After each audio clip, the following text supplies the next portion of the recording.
It is not easy to celebrate a martyr in a school known for being a happy school. And yet it might be very much apropos to remember a martyr of our family precisely in a school where we are growing, where we are learning, because there is something very important in his life that can help us. In today's world, because of modern technology, communications, and so forth, everything seems to become so much easier. From cooking to predicting the weather to school reports. That's why the big temptation today in students is copy and paste. And this is everywhere, everywhere. Every country, every continent I go, the moment I mention copy and paste, I see the lights coming up. It's becoming a universal temptation.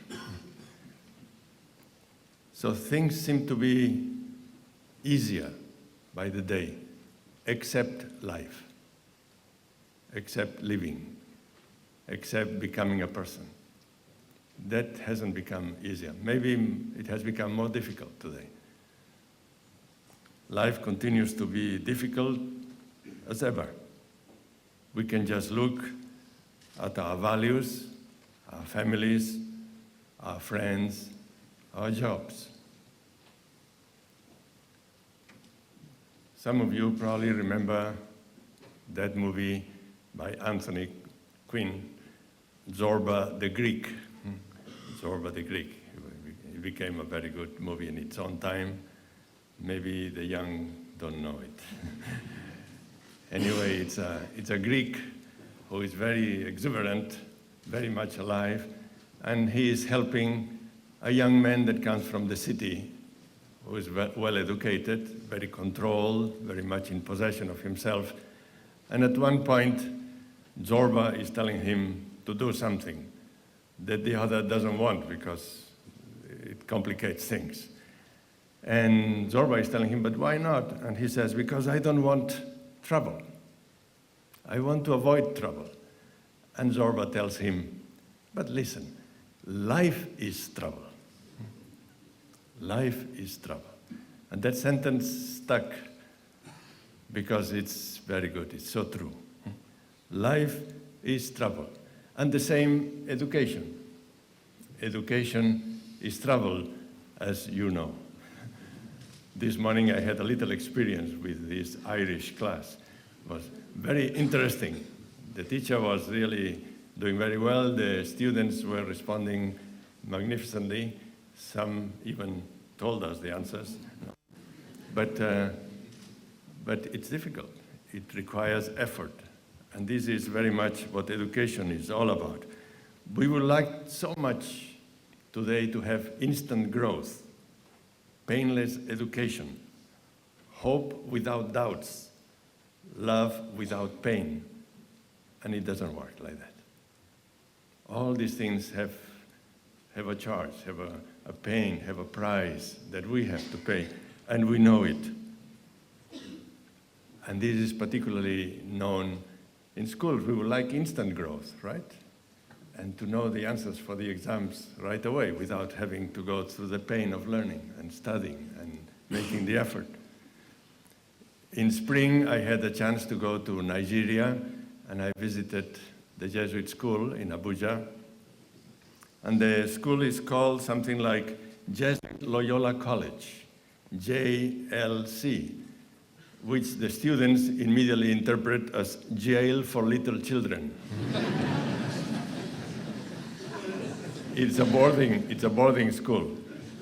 And the students heard that there is an effort to make the school a little bigger and have more students. So immediately they put an M in the acrostic and say, jail for more little children.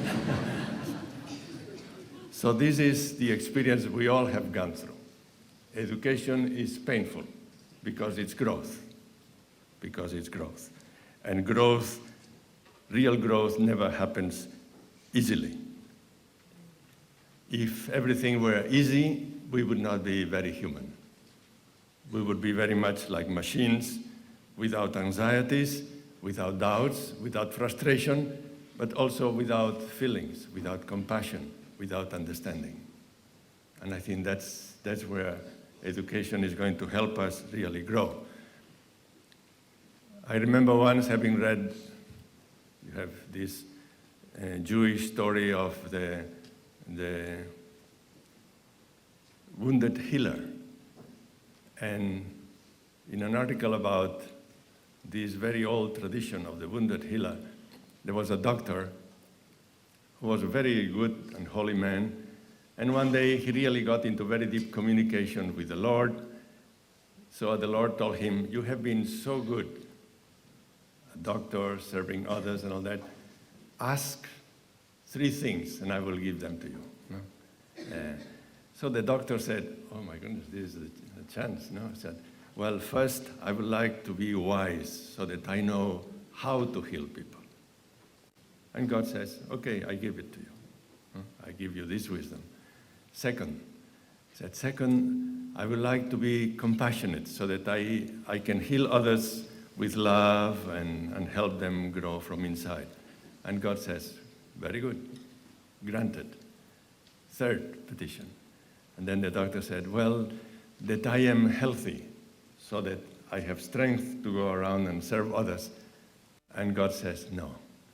Because if you are healthy, you will not understand the sick and you will have no compassion. And then you will have not the drive to look for the best medicines. So if you are too strong, the first 2 positions will fall. I think this is very much what we are trying to learn. And the memory of somebody like Dominic Collins and anyone who has given his life for a vision, for an ideal, for a faith, brings us back to this reality. Life is tough. And the readings of today, the 3 readings that we just went through, are confirming that understanding. In the first reading we hear, I prayed from the bottom of my heart, where it hurts. I prayed from there because I felt alone and no one helped except God. Pain helps us know where our prayer begins.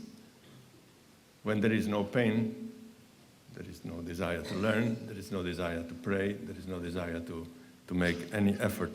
And pain maybe is the little bell that God has put in our lives for that. Only God is with us in times of trouble. And this is very true and so much part of our normal daily life. One interesting thing in Christianity is that this awareness of life being a struggle is so real and so normal. And St. Paul in Romans, the second reading of today, tells us that we grow in hardships. Most of the students here maybe are too young to speak very convincingly about hardships. You better ask your parents. They will know better. Except on some school days, when we are not very well prepared and the teacher is very demanding. But our hardships are transitory. The real hardships stay with us for life, for life. If you ask me, I am an old man here. If you ask me, when did I grow most as a person, I have to say that I did, if I ever grew, I did when I had the greatest difficulties. There are periods, looking back, there are periods in my life where it was all joy, it was all easy. I remember periods when I had a job that I liked very much. It went well. I enjoyed the company of the people with whom I was working and everything was easy. And I can say it was a very pleasant time, but I didn't grow much during that time.